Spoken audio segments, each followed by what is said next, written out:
Breaking news, DeVonta Smith and Johnny Wilson have been cleared to play. The Browns, not so fortunate. We're going to talk about that coming up next on the PHLY Eagles podcast with the professor in studio and Zach joining from NovaCare if it fits his schedule.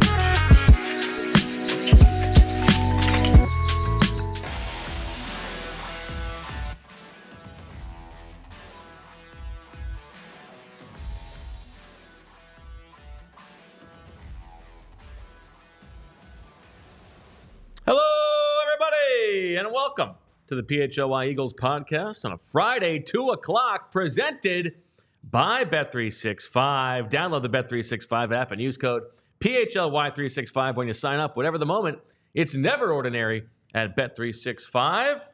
We've got a lot to talk about. It's a football Friday. The Eagles back home on Sunday, 1 o'clock, against the mighty Michael Duns and the Cleveland Browns. We've got the Professor Deniz in studio. We've got Claire in the chat. We've got Fran in the chat. We've got Phil in the chat. The sickos are all here. We're ready to talk ball. Deniz, how you doing? I'm doing great. I got to get away during the bye week. Emily and I went to New Orleans. Nice. Just the two of us. And it was a nice break from.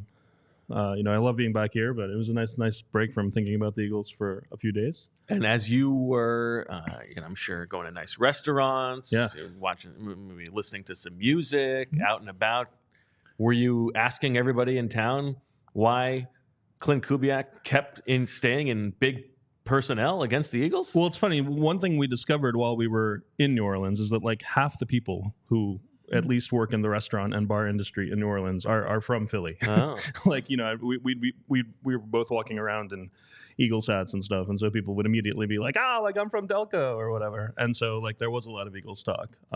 Didn't talk specifically about Clint Kubiak though. We did see Fred Johnson at the airport when we came back. And I feel like this is not the first time you've seen Fred. And by the way, Fred. Incredible Wolf's Den today is in there. Yeah. But yes, I mean, it's a color war this week. Browns against the Eagles, but the Eagles have two Browns already on the team. Did you do an analysis of the Browns roster? I did. They don't have as many colors. Oh, yes. okay. All right. No Reds, no Browns. So yeah, Eagles have the advantage there. But yes, you've seen Fred in the wild quite a bit. I've seen Fred Johnson now 3 different times, completely independent of each other. In the wild. I have not seen anyone else associated with the Eagles. Have you spoken to him during that time span? No. Now the first time, a little creepy now. Well, by the third time, you got to at least pull up on him and say the swing tackle. I'm not hiding behind the bushes or anything. Well, the first time, Emily and I were at the dinner, and he was at the next table by himself. He had just signed to the practice squad like a week before. Okay, and so I'm very familiar with Eagles players and what they look like and whatnot. But even I had to confirm. I was like, I think that's a guy from the Eagles practice squad. I had to check who it was. And immediately I looked at the photos on the website. Now, Fred is a man of very large bulk man and heft. And so people are going to be wondering who that is. Yeah. Most places he goes. But that time I was especially proud because he had been on the Eagles practice squad for a week. Okay. And I was like, okay, that's Fred.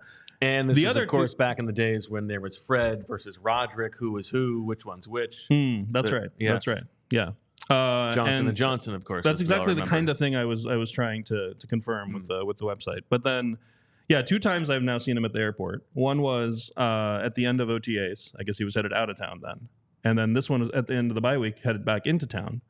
And Emily pointed out that maybe the reason you see Fred Johnson all the time is because you weirdly also schedule your travel around. Yeah, that does make sense. The Eagles bye week and stuff, which is not normal behavior for a fan. But in another life, you can imagine Fred Johnson at the airport. I mean, who would be a better prospect as a person to wave in the planes than him? I mean, the size. You don't think the swing tackle thing's going to work out? I'm just saying, in another life. I see. You know? Yeah. You know? Yeah. Just like You know, the Eagles are scouring the globe for these athletic marvels in Australia, these guys. Don't you imagine that, you know, airports should be doing the same? I'm going to stay away from this one. I'm not sure what other, qualities you need to have to do that job well. Okay. I mean, I feel like this is like a public safety kind of deal. Yeah. It's precisely for that reason let's that get I our don't want biggest and our best. Yeah, maybe that's the problem. I mean, don't you think? Yeah. Look at past accidents of airplanes accidentally running into the airport and see if the problem was that guy was too short. Well, that's the thing, though, is you do have to think about from the airline or from the airport's perspective. You know, Zach will tell us that maybe short term you would want the bigger guys, but that's going to mean more turnover because the more lifespan, likely to die. So if you hire short, you're going to have less turnover. You hire Zach, it's possible no one's going to see him, but he will be there forever. Yeah, exactly. Yeah. Okay. Good stuff. Everybody ready for the game? I feel like we've set it up pretty well. All right. Now, there is news, Professor, from the locker room. DeVonta Smith and Johnny Wilson, who were both still in the concussion protocol, have been cleared. That means that in this game, most importantly for the Eagles offense, which has been without its full complement of stars since week 1, they will have A.J. Brown, DeVonta Smith, and Lane Johnson back for this game. That's got to make you feel pretty good. Oh, yeah. I mean, obviously that's what everyone's talking about because those 3 players are like 3 of the best 5 players on the team, and they both, all 3 of them missed the last game. So yeah, absolutely. I am following the nature of this show. Like, I wanted to ask you about whether you think they'll be happy with just 4 wide receivers dressed, or Paris Campbell is out of elevations. Do they add him to the 53? Using the open spot vacated by Devin White. So they have an open spot right now because of the Devin White release. Or is Sidney Brown ready to come back? Well, that's the thing. Yeah. Or do you just you keep it open because you're expecting next week you're gonna bring up Sidney Brown? Yeah. If you do it now with Campbell, then next week if you want Brown up, you got to cut somebody. I kind of lean towards they're just going to leave it open this week. Interesting. What do you think? That would surprise me to just leave it open completely. I was thinking either Sidney Brown is ready and just bring him up, or they don't like just having 4 wide receivers dressed when 2 of them are coming back from injury. Yeah. And bringing up the... Yeah. They did go with 4 last game, but, it kind of...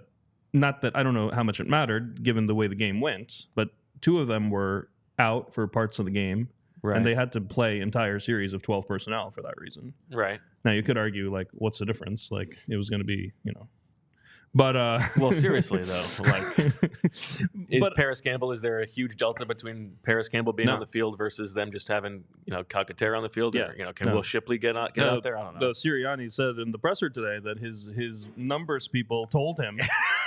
That Paris Campbell had 8 catches on 8 targets. Yeah. It's good that they're diving so deep into the non-public metrics there that they're reporting to Sirianni that Paris Campbell has 8 catches on 8 targets. Yeah, you gotta.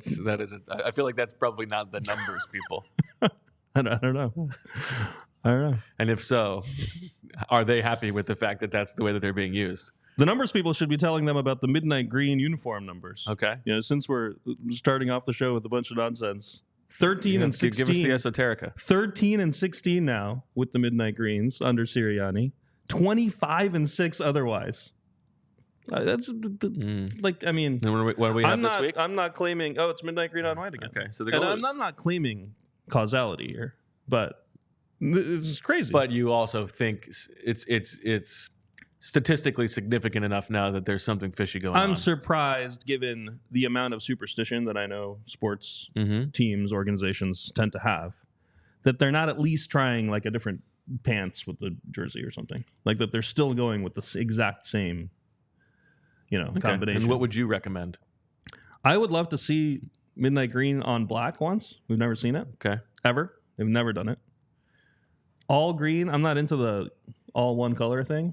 But it would be something. Every other team in the league seems to do all wild green things like that. Would be a tough look, I feel like. Yeah, they did that way back in the day, like at the vet. How about midnight green jerseys, no pants? I mean, the way the season's going, that might be like a punishment or something, you know, in the as opposed to a celebration. I don't know. We'll see. Okay.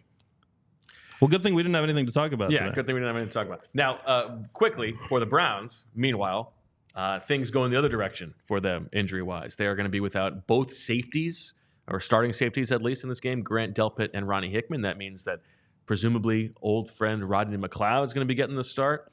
They're banged up all over the place. Offensive line, they've been banged up and continue to be banged up. Jordan Hicks is questionable. So especially on the defensive side of the ball, another old friend, Jim Schwartz, is sort of working with some spare parts. Yeah, and Schwartz, as people will remember from his time here, likes to use three safeties a lot as well. Brings in a third safety as a big nickel and also in big dime. That had been Rodney McCloud. He was the third safety, as you mentioned. He now has to start along with second-year UDFA DeAnthony Bell, who's their fourth safety, who played a few snaps last week, but I mean, he had to come on as the third guy because one of the safeties was hurt most of the game. Hickman was out almost the whole game last week, so we got a sense of how they played with that.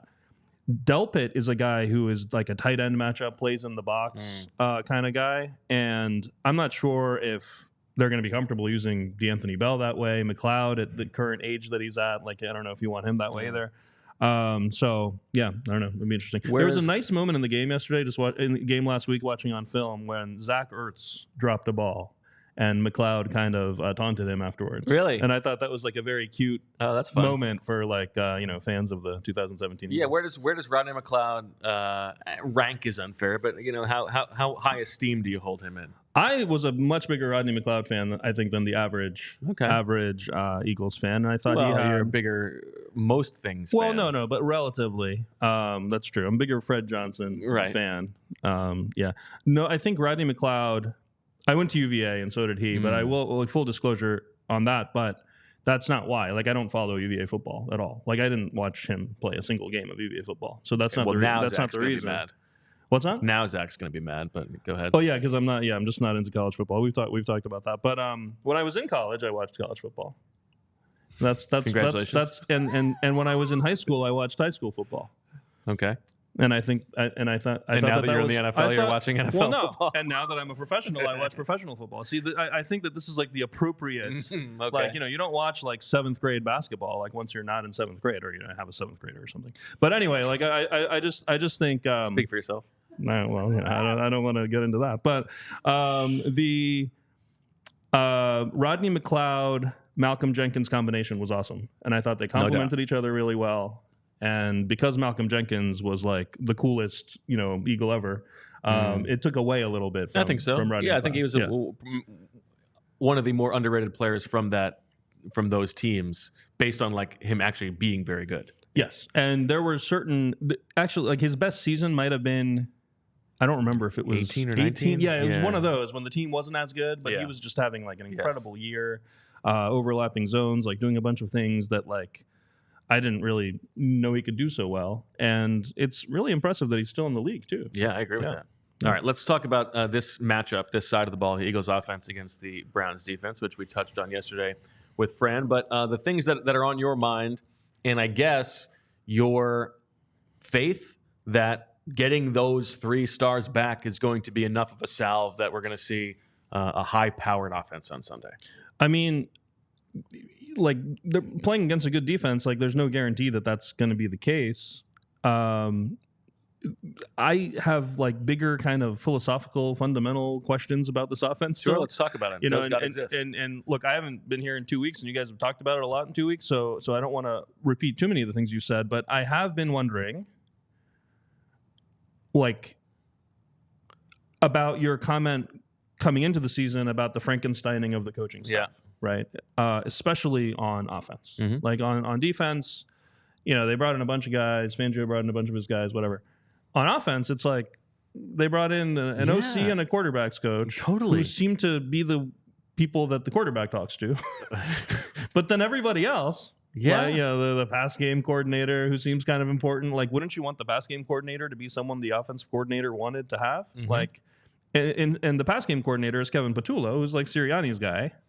Well, and Zach told us on his Garrett Nussmeier story on all PHLY this week, that one of his main jobs is to call Nick out when he's being an a-hole. Yeah. Which is probably very often. so it's probably like a hard job. But look, I just don't like. Well, I think this is right, though. It gets to the in like who is running the offense, where are the bones of the offense being put together, the foundation, and when they have corrections to make. It doesn't even have to be that Nick is coming in over the top and saying, I think we should be doing this. It's that the guys who built the offense that last year underperformed, those guys are still here. And so their answers are some of the same answers that didn't work last year. Exactly. And, it's not all about like counting the number of times they've been under center and things like that. I know that's what the metrics tell you, but I tweeted a thread earlier this week about the under center usage and the play action out of it and all of that, and just compared this year's Eagles to past year's Eagles and then, Kellen Moore's past. This year, the Eagles are 32nd in under center usage. More on that in a second, by the way. There might be a good reason for that, given how that's gone. Okay. 29th in pass rate when they are under center. And that's because like a lot of them are quarterback sneaks and things like that as well. Kellen Moore in his 4 years as the Dallas offensive coordinator was 40% under center, as opposed to 10% this year for the Eagles, including the quarterback sneaks, and above average in passing when under center as well. So a decent amount of play action, under center play action. If you break it all down, about 1 out of every 8 plays under Kellen Moore while he was in Dallas was an under center play action pass. The Eagles have 6 such plays this season total in 4 games. And when it comes to why, like it's very like the first thing you think is like, well, Sirianni's still calling the shots. Like Sirianni's still, or Patullo or whatever. Like the Sirianni part of the offensive coaching staff is still making these determinations. The other big theory is the quarterback doesn't like it. I think I lean on that specific thing towards the quarterback. Because we know that, Kellen Moore can do it. Right. To me, that speaks to, I'm guessing that's like a Jalen Hurts comfortability thing. And you think that Kellen Moore showed up, tried to install it, and it just didn't go well in practice, or Jalen said he didn't want to do it or something? Like how does that work?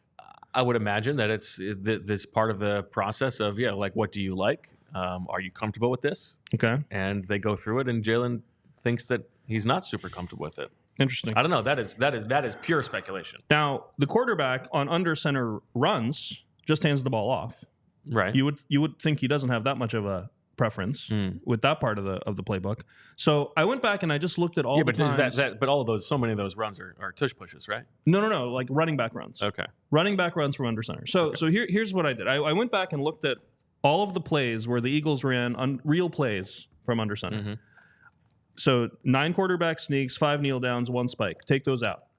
Okay. 13 plays left over. So it didn't take me that long to look at them. 7 of those were Saquon Barkley runs from under center. Most of them were some sort of gap scheme. On those 7 carries, the Eagles got 6 yards total. Okay. Were these all like short yardage situations? No. Oh, interesting. No, they were almost all like 1st and 10. No. Yeah. Okay. Yeah. And then 6 dropbacks, 2 for 5 passing for 3 yards, and a sack for -4 yards. That adds up to -1 yard. Okay. Were they all play action, the dropbacks? Yeah, but it's like that. Like 2 of them were like the Saquon Barkley flats. Oh, yes. Yeah. But yes, but they were all. There was a catch catch by Dallas Goedert for -1 yard that the defense was all over. A sack where like the play just broke down. Whatever. 13 plays total from under center that they've run. And if you were wondering how they break down by week, it was 4-4-3-2. So like they've used it every week.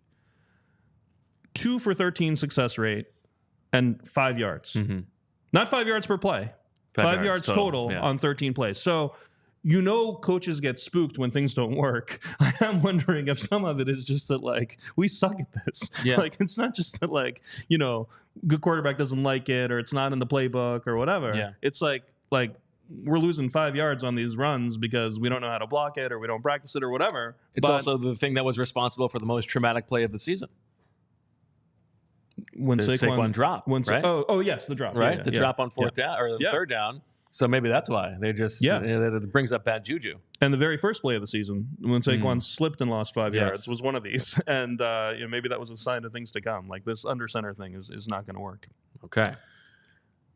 You got anything else there? Yeah, I'm going to move on. Yeah, the one other thing about the the offense that was a big talking point coming into the season was motion. And I thought that this might be an interesting question to post for Fran, like maybe next week or something. In Wednesday's presser, Sirianni was asked about why they have used less and less motion during the season. And he gave a bunch of coach speak, like, it's game plan, opponent, whatever. But I thought one interesting thing he said was, some games we want to use more tempo. And then he said, and I'm not going to tell you whether that has anything to do with how much motion we use. But it was like very clearly saying that he thinks of those two things as substitutes. It's like if we're not, or at least that if they're using tempo, they can't use motion. Now, the Eagles are 4th in the league at no huddle rate at 23%. And when you look league-wide, you can see that the higher no-huddle teams use less motion. Like Washington is like more than half no-huddle, and they're like 29th in motion or something. Like so you do see that. Some of it's like when you're trailing in games and you're trying to go fast or whatever. I've never fully understood why tempo means you can't run interesting plays. Like the Chip Kelly years drove me crazy. It was like, well, they're hustling to the line. That doesn't mean you have to run inside zone like every single time. Like, like you can hustle to the line and then run an interesting play. In fact, one of the great ways that you can use tempo is you can get to the line quickly, and then you're playing with the defense. They don't know when you're going to snap the ball. You can use motion and all kinds of things. And so I thought that would be an interesting question for Fran, but just something to keep in mind going forward. And to me, that speaks to motion in this offense is still something that is like appendaged on, right? It is not. But it didn't look like that week one. It didn't look like that. That's the thing. It's like so hard. Were there like 4 concepts that Kellen Moore came up with and they used them week one and then they just like they're out of things now? I mean, that just seems impossible to me. Like there's got to be a part of that playbook that has interesting usage of motion. But what I mean by that is it's not. Only A.J. Brown can do it. Let's hope. Yeah. But it's not foundational. It's not part of the way that the offense was built. And that's like the Frankensteining of it, right? And so if they're going fast, it's like they have to think about the way that they're using motion. You know what I mean? Like they can't play fast and worry about what everybody's supposed to do in motion because not everybody is comfortable with it yet, maybe including the quarterback. I hope so. The Eagles are 20. They're exactly at 50% motion this year. They're 26th. So, like, coming into the season, we were like, they're not going to be 32nd this year, and they're not. But they're 26th. And now some of it is watered down, I think, by I think they just didn't think like John Ross like knew very many plays. You know what I mean? Like he was here the whole offseason. That's a good point. Yeah, I don't know what it is. All right, but watching the end of that Tampa Bay film, because it felt like. If you don't have A.J. Brown and, when you don't have DeVonta Smith either, like, let's turn that dial up. Like, let's try to get these guys who are not as talented some kind of advantage in the offense. And instead it was the opposite. The fourth quarter of that Tampa Bay film, the game's out of reach. Eagles are down by 17 with the ball. So you can argue it's garbage time. Who cares? But I meticulously chart every play anyway. And it was so funny to chart what the Eagles were doing and what Tampa Bay was doing. The Eagles were running 2x2 sets where all 4 guys are running like curls, like basically on every play. And then Todd Bowles is running like some of the most exotic like cover 2, let's invert, get the stuff on tape, exchange pressure, like both defensive tackles dropping out, and like both the nickel and the safety blitzing. You think he hates Jalen Hurts? I mean, I don't know what it is, but like he was having the time of his life. Like it's like Tampa Bay is running some of the most complicated defenses and executing them perfectly, where everyone ends up exactly in the right place, and they just end up in cover 2, but like everyone's in a position you wouldn't expect. Meanwhile, the Eagles aren't even planning to do anything like on the play. Like they don't need to be fooled or anything. Like it was just very funny, like the difference in like coaching level at that point. And again, it might be just because the Eagles weren't trying anymore, but it was a little bit embarrassing to see that. All right. Well, we have more to talk about on this side of the ball right after this word from our sponsors. We have talked about funny nuggets on this show. We've talked about serious, newsy nuggets. Well, today, I'm here to tell you about golden nuggets, specifically Golden Nugget Jewelers. Welcome aboard the roster of sponsors on the PHLY Eagles podcast, because while the Phillies, unfortunately, are no longer in the hunt for a ring, you might be.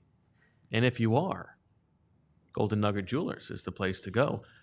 Right over there on 8th and Chestnut, a Bo Wulf throw away from our studios, Golden Nugget Jewelers is family owned and operated and has been in Philadelphia since 1987. If you're getting engaged, they have a wide assortment of rings and wedding bands to fit anyone's style. You can receive a final cleaning and written appraisal with every engagement ring purpose. But it's not just wedding jewelry.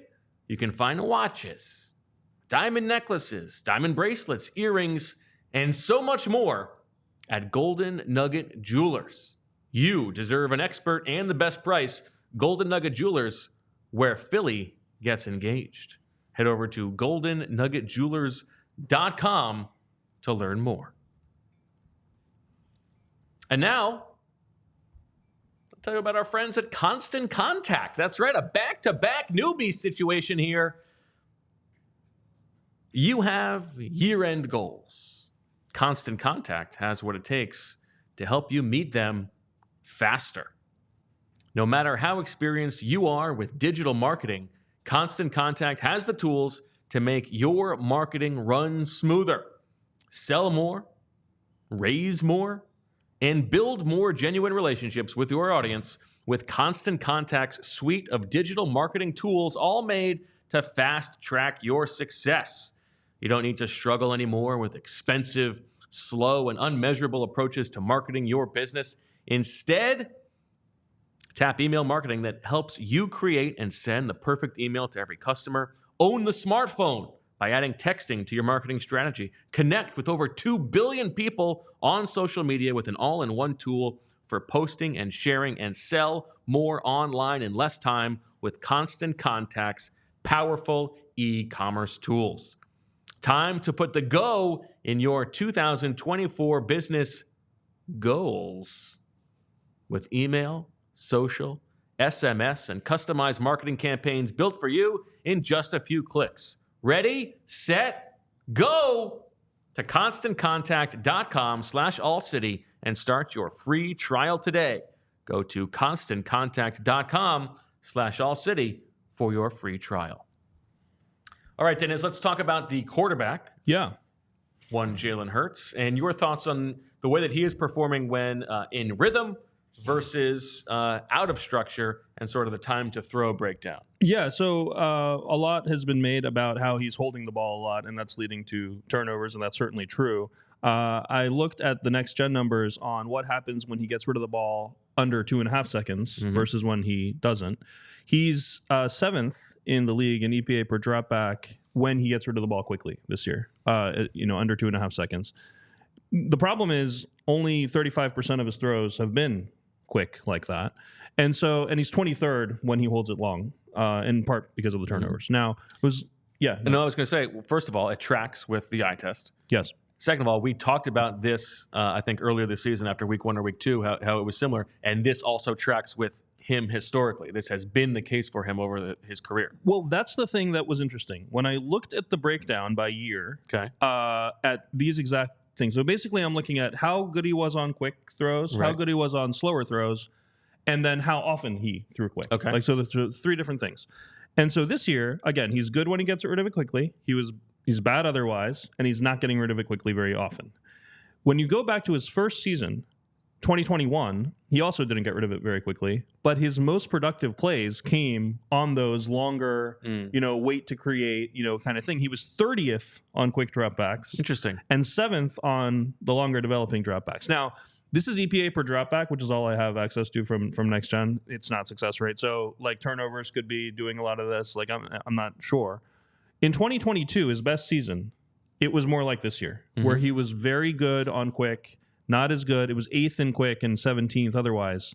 But the big outlier number on this whole thing is in 2022, 47% of his dropbacks were under 2.5 seconds. Going through his 4 years, that number has been 35 and then up to 47 and then 39 and 35 again. So that was the 1 year that the biggest difference in all these numbers is that in 2022, he was getting rid of the ball quickly. And that was his best season. And you look at last year was actually more like 2021, where he wasn't that good on the quick dropbacks, and he wasn't getting rid of it quickly either. Just the eye test, though, tells you that the quick answers, like on some of the blitzes and stuff like we've seen it, but just on average, on regular drop back plays, he's not getting rid of the ball quickly. And sometimes it's because there's just nobody open. You can't really tell like what he's supposed to do. In the Tampa Bay game in particular, guys were running like very lazy, slow routes at times. I know it was hot and all that, but like, the play design seemed pretty good, but like the timing was off because guys didn't seem to be expecting to get the ball, things like that. Sometimes it's not on him. Other times it's like, yeah, there's a guy and he just doesn't throw it. And you're just, or he doesn't even read that side or something like that. And Fran was getting into some of that in his breakdown.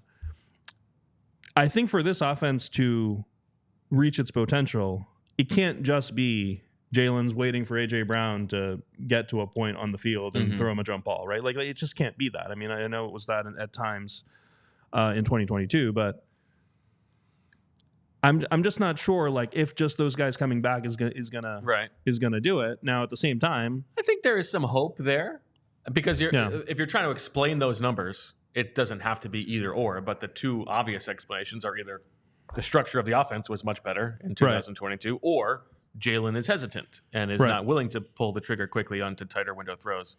And so when you get A.J. Brown and DeVonta Smith back, theoretically, he will be a little bit more willing to throw the ball quicker because he trusts those guys more. Hopefully that's right. We'll see. Know that. Yeah. This game might not be the game for that, just because Schwartz plays a lot of man and press man and things like that, and Jim Schwartz, I mean, did not play this much man coverage when he was here. He also didn't blitz that much when he was here. Like there are certain things about this defense that are a little bit different.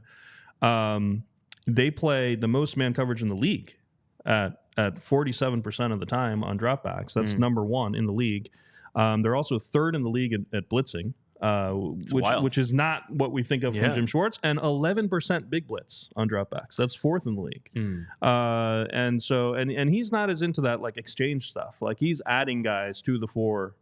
He's not putting like, Myles Garrett isn't dropping into coverage. They're rushing all four guys and adding on to that, which is what Fran was talking about. Why there is some invitation for the offense to turn that into big plays potentially, as if exactly, if you especially can get the ball out, right? Then, and 60% of those blitzes are man blitzes, which Fran referenced, and so if the guy misses a tackle or whatever, maybe the blitzing will lead to the need to throw more quickly, but the man coverage and the amount of press man they play, you're not going to have those like quick hitches available against Jim Schwartz typically. Well, let's turn this to Schwartz because I feel like if anybody has enjoyed this week's shows more than Jim Schwartz, I don't know who it is because he got his flowers from Vinny Curry on Tuesday. He got them from Fran yesterday, and he's about to get them from you again. Jim Schwartz is awesome. I always said that. I always thought that. I never understood people like bad-mouthing him, talking about like the picket fence and all that kind of stuff. I was surprised actually that Sticks defense was not a swooper item yesterday for anybody. Yeah. I also considered at one point like Jim Schwartz slams his what's it called? His the thing that you write on the like a notepad. Yeah, his clipboard. He slams his clipboard down either in celebration or frustration. Oh, right. Because I feel like that's a Jim Schwartz thing. No, he's got those great sunglasses. Yeah, absolutely. Just these great vibes. Yeah, total badass. 2016 to 2020 is when Jim Schwartz was here, right? That's 5 years. Would you say that during those 5 years he had like an incredible defensive roster? Would you say that the general manager gave him incredible cornerbacks like Leotis McKelvin starting, linebackers? His linebackers were pretty good. All right. I mean, Nigel and I guess not Hicks. But this is all 5 years, 16 through 2020. Yeah. The numbers during those 5 years overall, the Eagles compared to the rest of the league. Eagles defense 8th in EPA per drive. This is on defense. 3rd in series conversion rate. That's how often you let the other team get first downs. 3rd in that in the whole league during the time he was here. 6th in success rate. 8th in points per drive, and 6th in red zone percentage. Top 10 in 5 categories that I would say are maybe the 5 categories I look at before any others. Like, I did not cherry pick these. These are like the first 5 I looked at. Eagles defense since Jim Schwartz left, there have been technically 4 different defensive coordinators. Technically. I know. I don't want to count Gannon either, but what can you do? Actually, what was Patricia actually technically the defensive coordinator? No, but he wasn't. But he did the defense coordinator presser, so that counts. Okay, that's fair. Yeah. 21st in EPA per drive. Remember, it was 8th under Schwartz, 21st since. Series conversion rate, 3rd under Schwartz, 29th since. Success rate, 6th under Schwartz, 28th since. Points per drive, kind of important stat, 8th under Schwartz, 25th since. And the red zone, 6th under Schwartz, 25th since. And these are like the five. And you would argue that on paper, the personnel probably better. I mean, maybe. I mean, right? Definitely not noticeably worse. Yeah. And so this is the reality of Jim Schwartz versus this like weird myth of Jim Schwartz of like, just because Corey Graham didn't stand in the right place in Tennessee one time doesn't mean. Corey Graham and that wasn't even the Sticks show. Wasn't even the Sticks defense, by the way. It was just regular cover 3, and he was just standing in the wrong place. Anyway, like his consistency with those not very good rosters at times. He had like top 10 DVOA defense in 2016 with no players. Is something that we're not even haven't been close to seeing since. And I know 2022 the defense looked good on paper because they managed to not schedule a single good quarterback until the Super Bowl. But like, I mean, it just we missed that. I mean, like, and I also think this bothers me a little bit too with the Jalen Hurts Sirianni thing. If the chat and like people on Twitter and stuff get on me about anything, the most, it's because I tend to defend Sirianni and Jalen more than other people. This is what Sirianni and Jalen have on the defensive side of the ball. I just told you the numbers: 29th, 28th, 25th. Like the defense has sucked while Sirianni and Jalen have been here, and they have won games at an incredible rate. And the defense is something that they can't control. I'm just head coach of the whole football team. I'm not. Look, I called Nick a clown last week. I stand behind that. No, I liked his explanation. Loved his explanation today about what makes the poster and what doesn't make the poster, and that was incredible. I thought that was totally reasonable. Maybe he could have. It was 3 minutes of an explanation that could have lasted 2 sentences. Carrying the ball like this, and then anyway, I just think his point was that the things that are up in the team meeting room are things that apply to the entire team. All right, we don't need to argue about that, but I do think that the big picture of the defense was really good in the previous era, and it's been terrible in this era, is something that should be noted when evaluating whether the quarterback and coach are capable of winning games. Okay, but the coach is at least in theory responsible for who he's hiring on defense. He's not hiring anybody. Well, I know he's not. I know not now, but he was. They don't let him hire anybody. You know that they don't let him hire anybody. Why are you? They let him hire DK McDonald. They let him bring Kevin Patullo, his buddy. All right. Well, let's pivot from Schwartz to the current defensive coordinator. Yeah, a man who maybe has a higher opinion league wide in Vic Fangio than Jim Schwartz, whether that's earned or not. Mm-hmm. We're in the bye. You're coming out of the New Orleans haze. Yeah. How do you feel about this defense? What worries you? My first takeaway from watching the Tampa Bay game was, is this defense like fundamentally, philosophically flawed against the quick game, right? Because it seemed like Mayfield just getting the ball, like, all those numbers, next-gen numbers on how quickly he got it out and everything. You can see it on the film. They're throwing 0 routes. They're throwing quick hitches. They're throwing to the jet motion guy, like behind the line of scrimmage and all that. And so I was thinking, like, is this an issue just based on philosophy, right? So I went to the ultimate source on all Fangio topics, Sean Syed, texted him late last night. Never heard of him. Sean Syed, by the way, and this is something that, the person I bother the most about X's and O's questions is Fran. Fran always gets back to me right away with a very detailed answer. Sean Syed, same thing. Unbelievably quick, detailed, doesn't matter what time of day it is, and it reminded me of, being in academia, I can tell you that there's this thought that if you're like a Nobel Prize candidate economist or something with you're a very important person, you're like the king of your domain, you're probably not going to have time to talk to grad students or talk to young faculty and things like that. It is exactly the opposite. The people who are the most accomplished are also the ones who are the most comfortable with their own status and willing to share their time and their expertise with others. When I was a grad student and when I was a young faculty member, the people who were the most responsive and helped me the most were like the most accomplished people. It's the ones who aren't comfortable with who they are, that are trying to gain importance. Imposter syndrome. Yeah, it's like, if I don't answer this text, that'll make me seem more important, kind of thing. And I just want to shout out Fran and Sean Syed. I think they're both kings of their domain and what they do, and they're both also very responsive. So I just want to thank both of them. And obviously, we talk about how great Fran is all the time. I'm not a great responder. I asked. Now that's not first of all, necessarily that's not true. You respond to me. I don't know how much you respond to others. This is more about like text etiquette.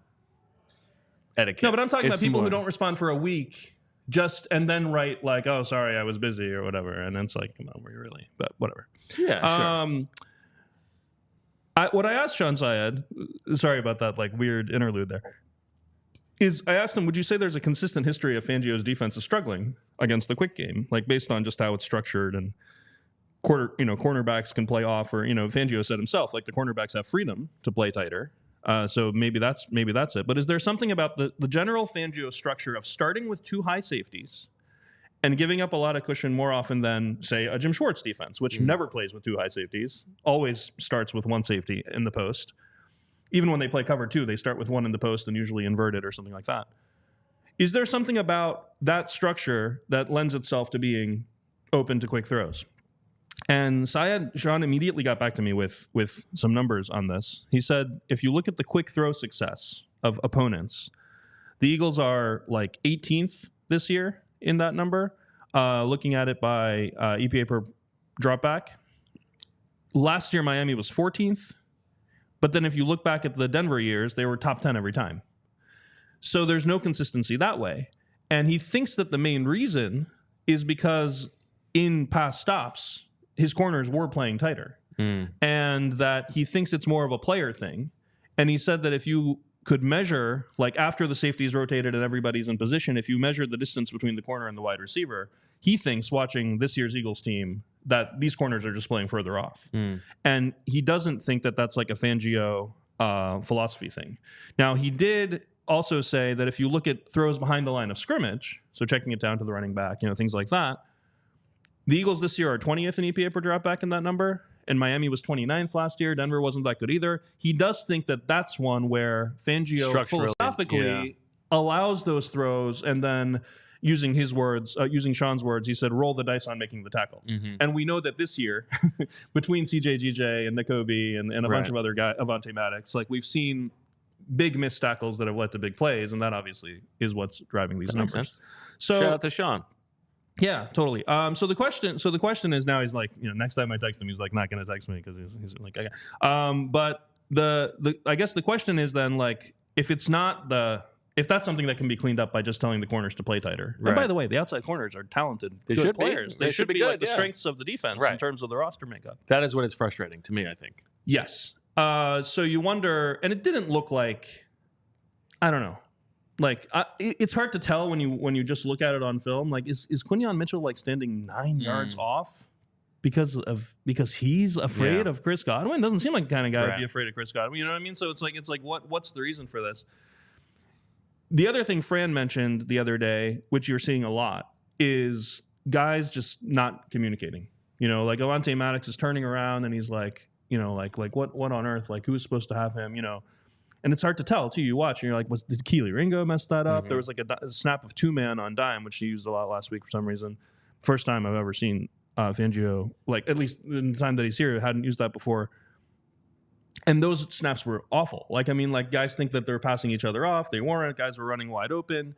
And this goes to the thing that, I've heard Sheil reference as well, like, Fangio's been bad in the first month and good later. I think that's probably mostly noise. Like we're, talking about like how good Miami was in the first month last week versus the rest. But you do wonder if there's going to be a little bit of simplifying. Like in that first half against Tampa Bay, there was a sequence when Fangio was playing different coverages than we've seen all year. Like there was this like very exotic cover 2 snap, which came from nowhere. A bunch of man snaps where guys were confused. And then at some point, it's like he said, screw it. And there were like 8 straight plays of cover 6. And that's when the defense finally settled down and started getting stops. And I remember Fangio talking even in camp, in his pressers in camp, about he believes in throwing a lot of stuff at the team, seeing what they can handle, and then simplifying if that needed. makes sense intellectually, right? Like that, even if it is noise, that it's both. It's not just the players adjusting to the scheme. It's the coach understanding his personnel. Yeah, and what they can handle. And that's a good segue to if Cooper DeJean is coming in to play nickel, which is what I understand, this week, is he going to fix problems or is he going to exacerbate? Yeah. I mean, like Cooper DeJean this year, I mean, everyone's acting like he's a savior. I think it's reasonable to expect that it's going to actually be a short-term drop in exchange for a long-term raise. I think so too. And in the context in which he's coming back, let's remember Cooper DeJean started this season as the dime corner. Yeah. He came on for 6 snaps of dime in week 1 in Brazil. And he's only played 2 snaps since, and both of them were due to like injury and things like that. Sorry, do you have to get to... Go ahead. Yeah, okay. In Brazil, there was a snap where it was, I thought, the 70-yard touchdown by Jaden Reed. I don't know if anyone remembers that play. Yes, he ran like a deep over. People blamed CJ GJ. He was in the post. People blamed Slay. When you look at that play, and this is just my amateur opinion on this, it really looks like Cooper DeJean's supposed to be in the flat on cover 3, and he wasn't. And so when the tight end runs a flat route, Slay sinks down to cover the tight end, and that it's like a domino effect. And Fangio said after that week, he said, we're trying to get Cooper DeJean used to one position, so we stopped having him play dime because we want him to focus on nickel, which is very disturbing to me because the nickel and the dime are very similar roles. Yeah. They're usually both in the flat and cover 3, et cetera. So hopefully Cooper DeJean has figured it out since. All right. Well, that is a good time to transition because our friend Zach Berman is ready to go live at the NovaCare complex, and we're going to hear from him right after this break. Because a lot has changed over the years, and one thing that hasn't is the great taste of Miller Lite. Another thing that hasn't changed is that it's less filling. So what is the best thing about the original light beer? Well, Miller Lite sparked this debate in 1975, and we still haven't settled it. Miller Lite keeps it simple, undebatable quality, great taste, and only 96 calories. It's the beer that strips away everything you don't need and holds on to what matters most, a light beer that tastes like beer, less filling, and only 96 calories. The original light beer since 1975. You do not have to choose what's best. Miller Lite has great taste and is less filling. Tastes like Miller time. To get Miller Lite delivered right to your door, visit MillerLite.com/PHLY Birds, or you can find it pretty much anywhere that sells beer. Celebrate responsibly. Miller Brewing Company, Milwaukee, Wisconsin. 96 calories per 12 ounces, fewer calories and carbs than premium regular beer. It's a Friday. Crack open an ice cold Miller Lite. And after you do that, think about your finances, because Miller Lite's not going to set you back. That means you get more money to spend, and TrueMark can help you. Where Zach and Julia went to high school, right around there, Fort Washington, TrueMark was born. And TrueMark offers that HELOC. We know all about the HELOC. That's that home equity line of credit. A HELOC allows homeowners to borrow against home equity with a variable interest rate, preserve your savings, and get access to funds as needed for big renovations, education expenses, or emergencies. Use TrueMark Financial's budgeting tools to save for special purchases like limited edition merchandise or a whole bunch of Miller Lite. Transferring at least as little as $5 a week gives you $260 over the course of a year, more than enough for a Kelly Green jersey. Maybe one of those Fred Johnson jerseys that everybody's clamoring for. TrueMark Financial is federally insured by the NCUA and is an equal opportunity lender. For more information, visit TrueMark.com/PHLY. That's TrueMark.com/PHLY. All right. I thought a good idea for a local ad would be like Fred Johnson just walking down the street, like not in uniform or anything. And all the kids in the neighborhood are just like running after him, like Fred Johnson, Fred Johnson. An ad for what? Yeah, he like goes in to buy a hoagie or something. I don't know. Okay, you've been thinking a little bit too much. I just thought it'd be funny if it was just like a assumed that little kids would know who Fred Johnson is. No, but they all have CGI'd faces of you on them. No. This was not about me at all. Okay, Zach, how you doing? Oh, we kept him through the ad break. And then we dropped him. The poor guy must be going nuts right now. We hear you. So where are you, Zach? Zach. We don't see you, but we can hear you. So if you are crunched for time, oh, there you are. No, I'm not crunched for time. I'm ready to go. I missed you guys. I actually said I was in great conversations. I said, I'm sorry, I need to go. I have a show to be on. So how did those conversations go? very productive, meaningful, productive. Appreciate their time. Just like I appreciate your time today. Well, that's nice. Now, after yesterday's show, Zach, we closed the show and you said, all right, I got to go. I got to go do Shields' podcast. So we know which is most important to you.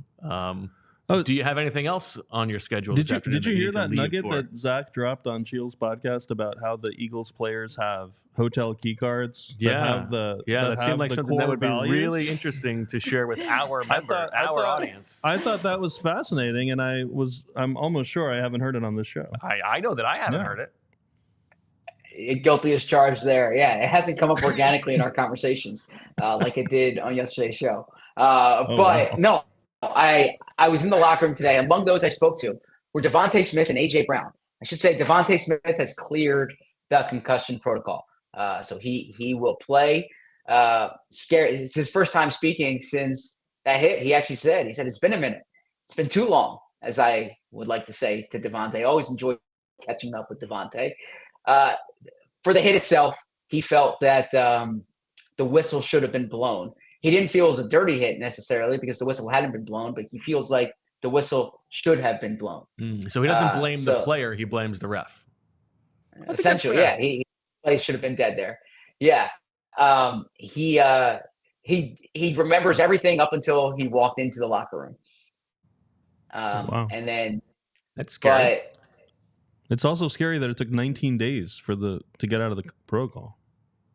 Well, I think that there was with the protocol and and to the audience, I think he had to practice and then have no symptoms following the practice, and then so I think that's why he was kind of still in the protocol. I think in Lane's case, Lane participated in a practice, not a contact portion of practice, but there was kind of more. He had more contact, more activity than DeVonta did. So, but that's DeVonta. He'll be out there. AJ, speaking to AJ, all the points we've kind of discussed on the show, he would agree with. He doesn't. He said it was kind of a setup question. He doesn't want to sound cocky, but when we talked, I brought up the fact that the offense scored 34 points without him, with him. They've averaged 17 points without him, right? I mean, was that Green Bay game really the only time we got to see him? Or we got to see this offense as it's designed. And he said, he thinks that's fair to say. He recognizes he's a big part of this offense. So he would like to think that he would have this big effect on it. It was really a freak thing that the injury occurred when it did. He's had some good days and bad days since then. He was really pushing to play. That doesn't sound good. Before the bye. But he's full now. He's ready to go. He's ready to play. He's thrilled that his first game back is at the link. Did he talk about the big matchup this week? With Denzel Ward? No, Brown versus Browns. Oh, no, that did not come up. But there's a great piece in all PHLY. Why not? That. He's playing against a team named after him. It's got to be awkward. I mean, it's not his first. Actually, interestingly, the first game he ever played was against the Cleveland Browns. Did you know correct. That? Free catches for 100 yards. Yes. Good job. Well done. You think he saw Odell back. His performance against the Browns before doing that Wolf's Den? He's 1-1 career against the Browns. He's averaging about low 90s in those two games. This is a rubber match in the big Brown versus Browns matchup.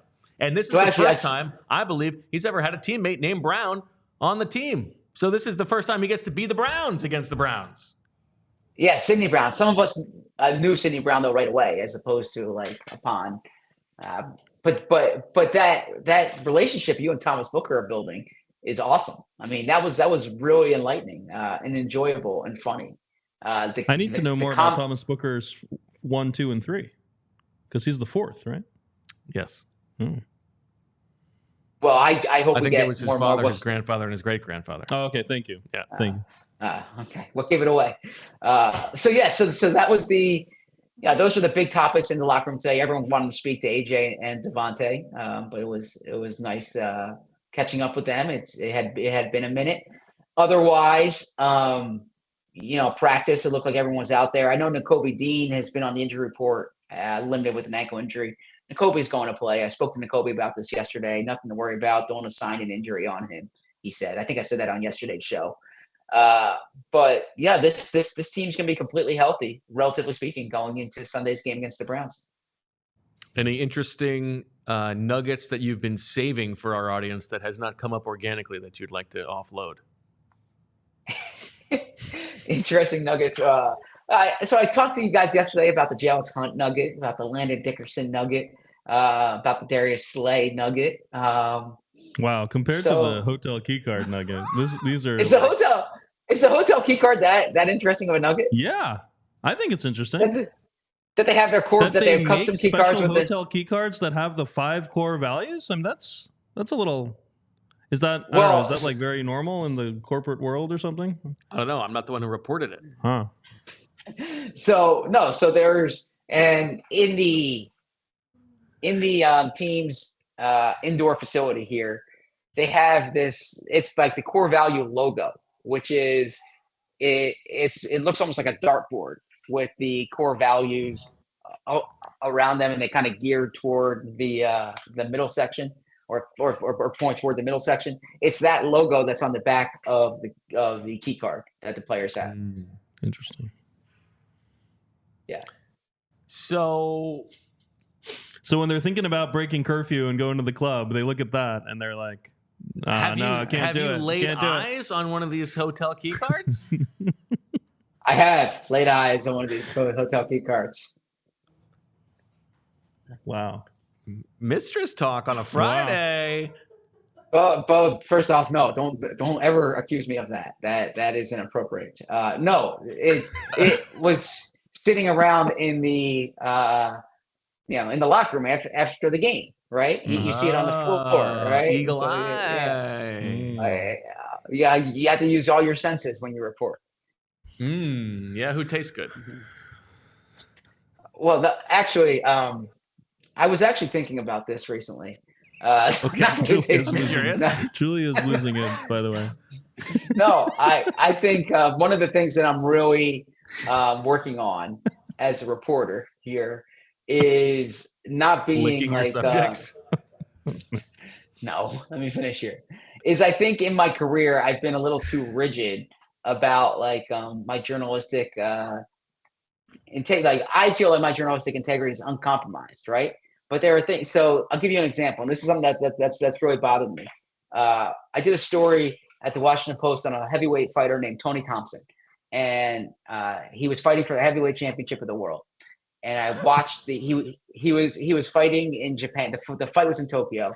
I met him down in Vero Beach, Florida during his training. Then I watched the fight with his family in suburban Washington, D.C. And his grandmother, or I'm sorry, it might have been his mother or his aunt. I forget specifically who. I have to look this up. But that's whose house I was. And made an incredible buffet with like the best mac and cheese I've ever seen in my life. Or looked like the best mac and cheese I've ever seen in my life. But I did not eat the mac and cheese because I felt like I could not accept something from a subject. And in hindsight, I'm like, you know what? I should have eaten the mac and cheese. It wouldn't have violated my journalistic integrity. It wouldn't be accepting a favor or like trying to curry a favor, but it actually probably would have enhanced the story had I tasted that mac and cheese. So I'm sorry I went on this tangent, but I think sometimes I can be like, what's the expression? Like, cut your nose to spite your face or something like that. Yeah, I think sometimes that I should operate with more like of a human touch as opposed to like everything being by the book. Jimmy Kempsky would have eaten the mac and cheese. I know that's right. Yes. Yeah, I think you can. You can focus on the wrong thing and miss the forest for the trees. There, eat the mac and cheese. Yeah. Be a little bit more scrupulous about the lies that people are telling you. Mm. Wow. Not you specifically. This is a a loaded. journalistic lesson. Like, okay. Yeah. Okay. Yeah. So, anyways, but when you talked about tasting, I should have tasted that mac and cheese. I should have used my senses there. okay, we appreciate that. All right. Yeah. Anything new? I know we asked you about it yesterday on the Cooper DeJean front, which Deniz was talking about. Is your expectation it's going to be full go? He's the guy right now. Yeah, that's my expectation based on conversations I've had, based on the way this is trending. I think post bye week is a good time for it. So yeah, that is something that I would keep a keen eye on, is Cooper DeJean in the slot. How about the Sirianni Hurts sort of great moments, mojo moments that they're having together? This little narrative that's going on. Is it all kumbaya behind the scenes with the Eagles right now? I think it's a little bit forced. I think that narrative's a bit forced, if I may say. I've always said your coach and quarterback don't need to be like best friends. You know, Brady and Belichick weren't best friends, but there needs to be professional respect. That's more important than I think like the personal relationship is the professional respect. The quarterback must feel like you're doing everything. The head coach is doing everything he can to put you in position to win the game, and that matters far more than like the great moments that you have together, right? So I think that's going to be the ultimate test here. But yeah, Nick Sirianni spoke about that today. How it was like a real productive bye week in that regard. You heard Jalen say yesterday the most efficient bye week he's had since he's been in the NFL. I think what matters far more is having AJ and DeVonta back. But yeah, that came up in the press conference today. It was interesting. I asked this question because this came up in our conversations this week about coaching turnovers, and I remember a quote that Nick had back in 2022 when he said he like resents the idea of turnover luck. And I hear turnover variance is something I believe that there's a regression to the mean sometimes, and that you're not always going to you talk about this all the time with teams one year to the other. That's not a sticky stat. Nick stands by this. Nick stands by that turnovers can be coached, that turnovers are a matter of emphasis, that turnover is not a byproduct of luck. Yeah, I think this is one where he's wrong, but it's okay that he's wrong. It's good that he's wrong. Right, it's good that he's wrong. But he needs to believe that it is coachable because he's the one who's coaching it. Look, that's fine. Yeah, the Eagles, I mean, I was going to say this later, but this is the perfect time to mention this. The Eagles are 28th in the league in EPA per game lost due to turnovers, and 31st on defense in EPA per game gained from forcing them. Okay. And that adds up when you do all the, you add it all up. In total, they're losing 6 points a game from turnovers. That's even when you add back the ones they're getting back on defense. That's a touchdown a game that they've lost due to turnovers over these 4 games. If they could just get back to close to even on that, I mean, that's 6 points a game. This is I did points per game on purpose because that has a good context. What 6 points in a game can do.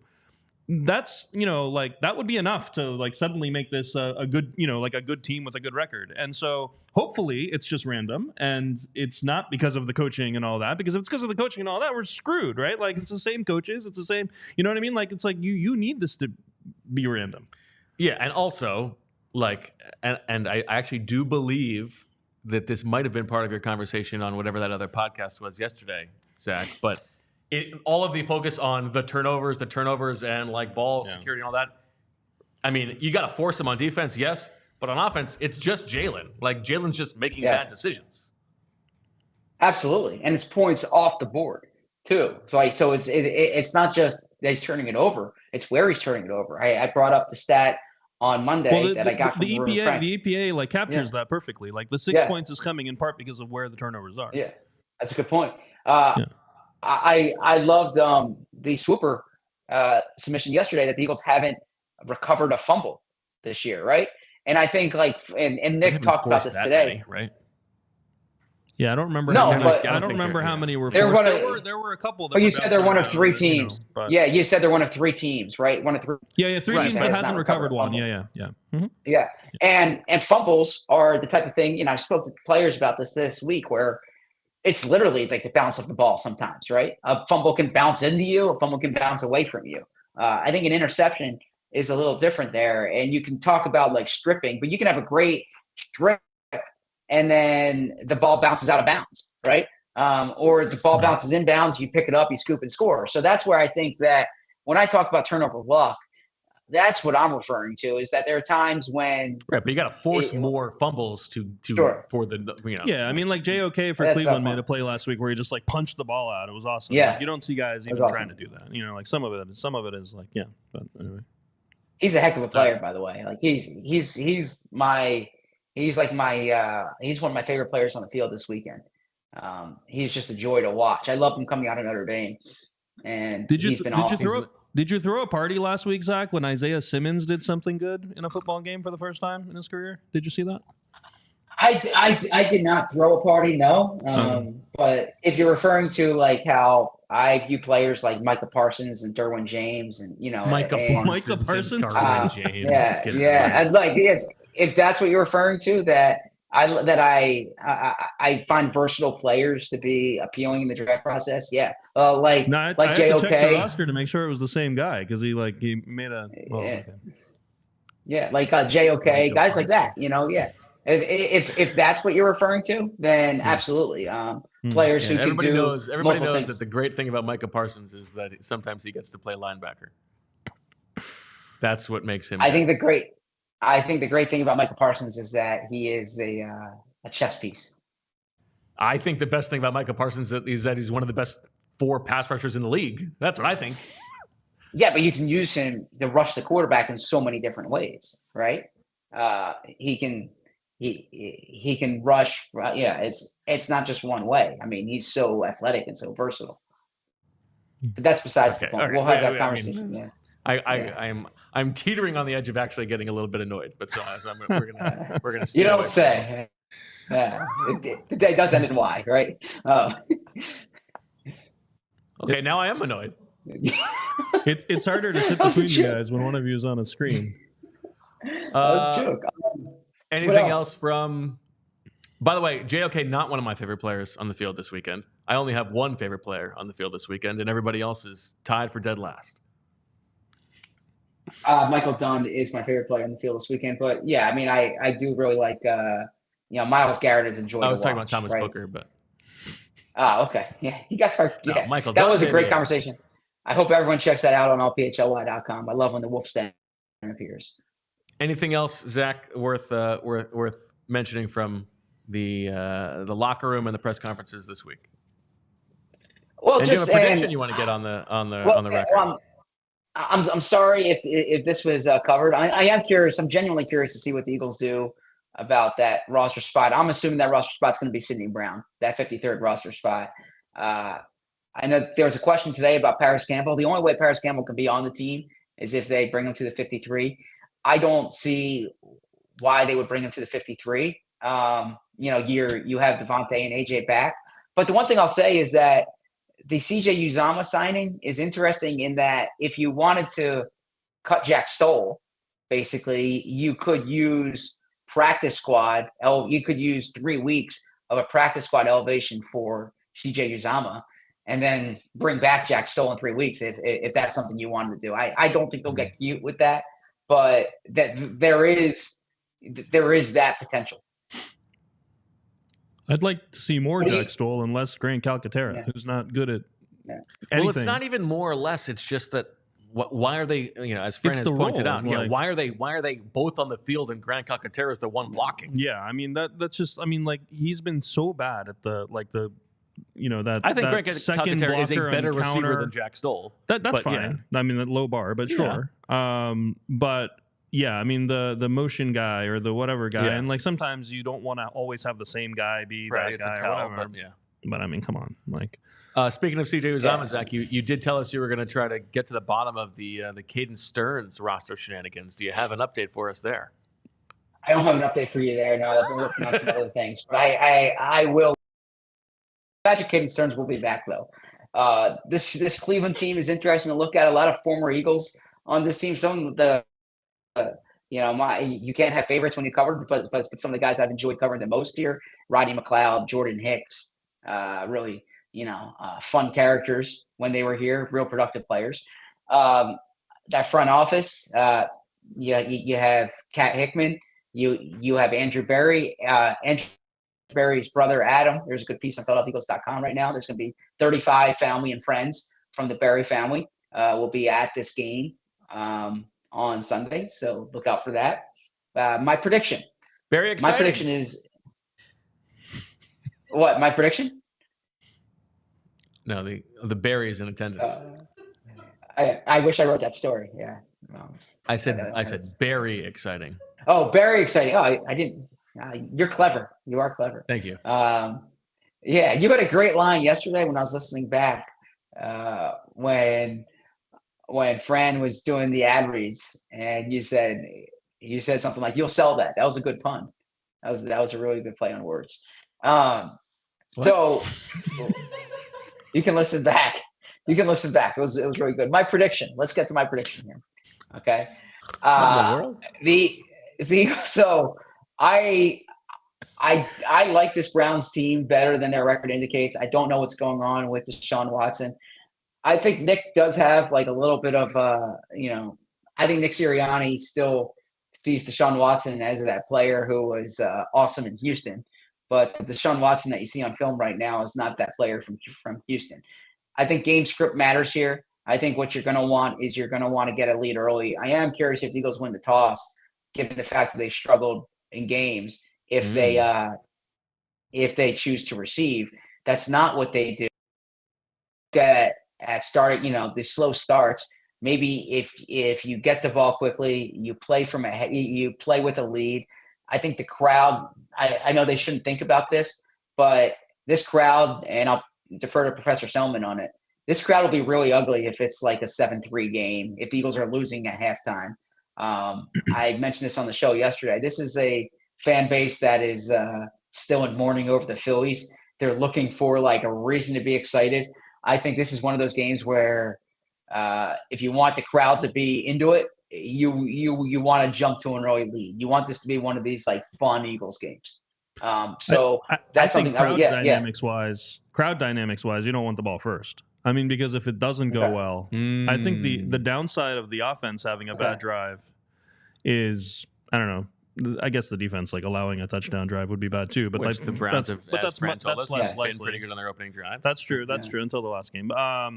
The other reason, one of the big reasons that you do it at home, that you defer at home, is because, as someone who has season tickets in the upper deck, like especially, people are not even close to back in their seats at the start of the third quarter. And so you're basically giving the other offense a free possession of like no noise at the start of the third quarter when you take the ball first. And so a lot of teams defer because they want that possession at the beginning of the third quarter when it's quiet.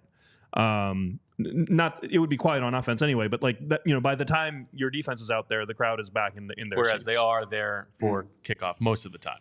Right. In week in yeah. the first quarter. Yeah. So I generally prefer kicking off because I do like the idea of trying to score into the half, getting the ball out of halftime, doubling up there. But I think the Eagles playing from behind is a problem. And I think, so to get back to my point, with Cleveland, you don't want their play action game to be effective here. You don't want them to get some momentum running the ball. I think the Eagles need to jump to a lead here. I don't think this is going to be a blowout, but I'm really not impressed with what I've seen from Cleveland's offense. I think the Eagles win, but don't cover. I'm going 24-16. All right. Well, Zach, we love you. Thank you for spending the time. Thank you for the insight. And have a good 48 hours. I'll see you on Sunday. Can't wait. Sorry I didn't see you in person, Professor Selman, but I will be in. Yeah, we know next what you make Friday. time for. I promise you that these conversations I had with the guys today will not happen next week. So I will be in. I will leave locker room early next week to make sure that I am in studio to get the full Friday PHLY Eagles experience. Zach, you said Reed's going to be there, right? Evren is going to be there as well. It's going to be his first ever game. Nice. Maybe we can introduce them before the game or something. Well, we'll talk later. That'd be great. Yeah, that'd be great. Yeah. That'd be great. You didn't even compliment the professor on his once-a-year haircut. He's looking great. 6 months. Well, he's wearing a hat. He's wearing a hat. The beard. I mean, come on. No, I'm wearing but a hat. I always don't have hair. Yeah. I always appreciate a good haircut. No, we know that's right. Yeah. All right. Thank you, Zach. Okay, Professor. We have a few other little things that you want to talk about before we get going. One of those, let me talk. I guess. Do you want to go negative or positive first? Do you want to go with the state of crisis or the reasons for optimism? Well, real quick about the Cleveland offense. Chance Michael Dunn starts in the game. I think that's a possibility. No, we'll see. They're third round rookie. I mean, if they want to win the game, they would start Michael Dunn. Third round rookie right guard Zach Zinter has been playing poorly and was limited in practice during the week. And they've had guys injured all over the place. Right. The starting center is not playing. Even beyond MD here, I do think I was thinking about this week. It is a somewhat apocalyptic view of like what could be the Eagles' future if they move on at some point from Jeff Stoutland, right? Because this is this Browns offensive line has basically been up there with the Eagles over the past 5 years or whatever as the best in the league because they had these stalwarts and they had one of the best offensive line coaches in the league in Bill Callahan. Yes, he leaves to be with his son in Tennessee. Right now they have a different offensive line coach. You don't know what you're going to get, and their veteran stalwarts have been injured. So if you if there's a possibility that moving on from Nick Sirianni means also moving on from Jeff Stoutland, right? And you have Lane Johnson getting hurt and whoever else, Landon Dickerson getting hurt, and coupling that with the question mark of the unknown of whatever this new offensive line coach is going to be, it could be a disaster. Yeah, and I mean, not to take anything away from Callahan and some of the guys that have been playing on that line. But one of the things that really they benefited from a lot too was their scheme. I mean, so much of that play action, bootleg type stuff where, in pass block, win rate metrics and things like that, the Browns always look a little bit better than they might be because they're not really having to pass block on those play action plays and things like that. And you guys got into this a little bit yesterday, but they have not been doing any of that stuff. I mean, they're like 29th in the league or something at lining up under center. Like they're not running any of that outside zone bootleg stuff at all. You talked about how they sold their souls to sign Deshaun Watson, but now they're also doing like straight dropping back and like the right tackles not getting just to killed. Sign them, now they're just trying to give him whatever offense they think he wants. But it's been brutal. And early in the week when I was telling everyone man, the Cleveland's offense is like unbelievably bad. You don't understand like how bad they look on film. People were like, "Oh yeah, but the Eagles' defense sucks." Well, this is from Daniel Oyefusi, Cleveland reporter for ESPN. He tweeted this week that when you rank the teams that Cleveland has played, the defenses that they've played by EPA per play, every single team they've played has been in the bottom 10 in the league. Wow. And that's including the game where they dominated the Cleveland offense. So like Washington was 32nd by a mile. Yeah. Now they're 28th because they just played Cleveland, but they're still in the bottom 10. So like all of these teams, all the defenses they've played have been terrible, and they're still looking terrible. And so hopefully it really is like them being outlier level bad.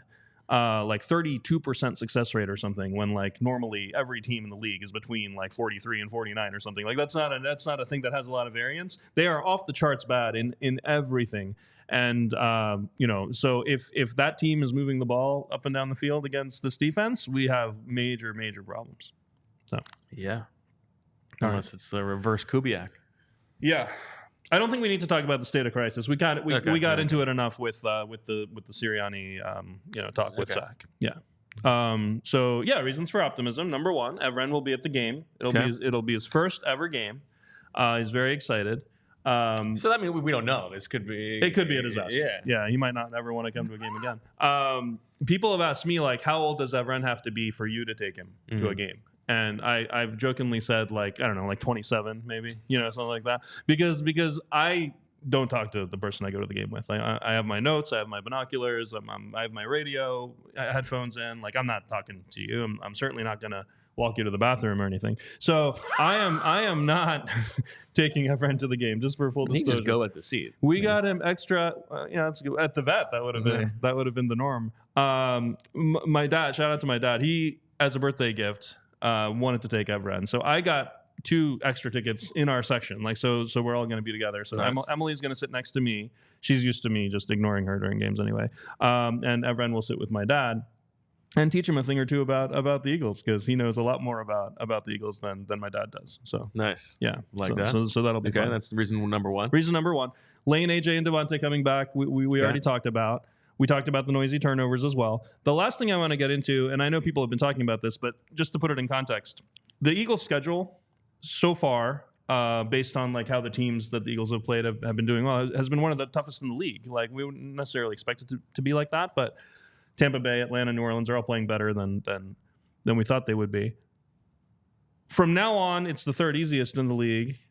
That's kind of where I'm going as well. Okay. 6 of the remaining 13 games, including 3 of the next 4, are against teams in the bottom 10 by overall DVOA. Now, that makes it sound easy. The problem is the Eagles are also in the bottom 10 by overall DVOA. Yeah. And so you have this question that the Eagles are 24th in overall DVOA, which is not what we were thinking would happen after 4 weeks. So I think when you look at it that way, you have to understand a lot of these teams, like, we just don't know who they are yet. So it's dangerous to look at the schedule and be like, it's easy. I mean, this team lost at home to Arizona last year. Yeah. Et cetera. Though I will say there's an actual difference in the way the league looks this year compared to past years. When you look at those of you who are familiar with those like team tier charts, like, so you have like how good the offense is on one axis and how good the defense is on the other. So all the good teams are in the upper right. This year, the upper right of that graph is basically empty. Like, there are no teams that have like a very good offense and a very good defense. So when you look at it, there's only 4 teams in the upper right part, like clearly in the upper right part. And Kansas City, San Francisco, New Orleans, and Buffalo are those 4 teams. 3 of those 4 teams have multiple game losing streaks already. So it's not like they're turning them into wins. Like, and there also aren't very many teams that are really bad, by the way. Like, most of the teams in the league, for whatever reason this year, are good on one side of the ball and bad on the other. And that's actually unusual. There are 24 teams that are above average on one side and below average on the other. That should only be 16, like, if it were equally done. And when I looked at past years, you might say, well, is it because they're allocating their resources to one side and they can't be good on the other? Like, no. Like, in past years, there's actually been a positive correlation between, like, teams with better offenses were more likely to have good defenses. So the only reason I'm saying this is because it's just so early. It might be because it's early, but it also might be that there's some truth to what everyone's saying, which is that there are no great teams this year. Yeah. And every team really does have a chance. And I know that's not like something to feel good about the Eagles about, but if you were in a conference with 2 historically good teams or something, you'd basically be like, what's the point? Like, even if we're really good, we're going to lose in the divisional round or whatever. And that isn't true this year. Like, there isn't a team in the NFC where you're like, like, the team with the best record has Sam Darnold playing quarterback, so there's a real good chance that the absolute standard that you need to reach to like get to the Super Bowl might be a little bit lower this year, and that could be something that matters. Okay. That's more real. Yeah. The ease of the schedule to me is like, who cares? Because, like, I don't know, the Giants could beat this team, the Bengals could beat this team. But absolutely. But I think the overall point of the Eagles don't need to be better than the 2022 Eagles necessarily. That's what I was saying. But I think that's fair. But to your point, the thing that makes the schedule look easy is when you start killing teams, and this team hasn't killed teams in 2 years. And now they've got a game in which they're favored by 9 points. So we will find out on Sunday if they can do that. Thank you. Oh, we have a super chat before we get going. Chase Daniel Plainview says, why didn't the Eagles try to stop Jim Schwartz from leaving after 2020? They have been chasing Fangio with middling results. Schwartz was assistant coach of the year with worse quarterback play than he had in 2020. I don't think the Eagles wanted Jim Schwartz to leave. Jim Schwartz, remember, left before the Eagles even fired Doug Peterson. So that was not going to happen. I think Jim Schwartz was done with the Eagles. Maybe why he'll have a little extra pep in his step this weekend. Do you think he knew? Do you think he knew what was coming with Doug Peterson?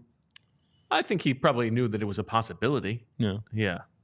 But yeah, I think he was done. And but it's more about philosophically, because it's not like the league is chasing the Jim Schwartz defense. No, right? No. It actually why is it that they are so enamored? It looks so with, old school when you watch it on film. They're playing with 2 wide 9s and 4 very wide spread out defensive linemen. When in base defense they've got 3 stacked linebackers. These are all things that are kind of outdated. Like single post safety on every single snap. And one of the things I'm going to tell that friend is he's going to get to see the whole field, and he's never done that before. I'm going to be notice that when the Eagles are on defense, there's always 2 safeties. And when the Cleveland's on defense, there's always 1 safety. And that's something where you don't normally see that kind of discrepancy. And you can't see that on TV usually.